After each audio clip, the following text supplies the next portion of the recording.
Ipinagdiwang ng mga taga-suporta ni dating Pangulong Rodrigo Duterte ang kanyang 80th birthday habang nakadetain ito sa International Criminal Court sa The Hague. Birthday wish ng kanyang kampo ang agarang pagpapauwi sa Pilipinas ng dating Pangulo. May balitang A to Z si Ace Cruz. Duterte! Duterte! Duterte! Duterte!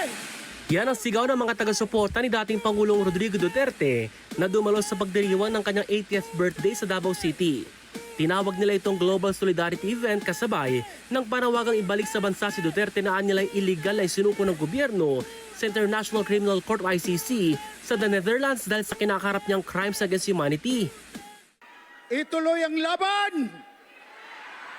Sobra na ang abuso ni ining administrasyon.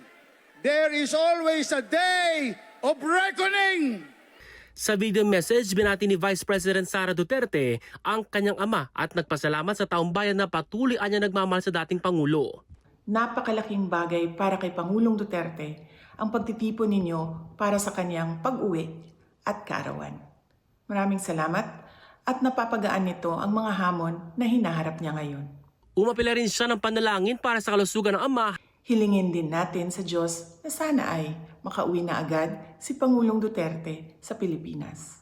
Sa online post naman, ipinakita ni Kitty Duterte ang painting ng larawan na karga siya ng ama at sinabing magpapatuloy ang legasiya ng dating Pangulo sa kabila ng kinakaharap na kaso. Malakas sa pangangatawan din ang hiling ng kaalyado ng mga Duterte sa Senado, gaya ni Senador Bongo. Habang sinabi naman ni Senador Bato de la Rosa na magpapatuloy ang pagkalampag sa pamahalaan na mapabalik ng Pilipinas si Duterte.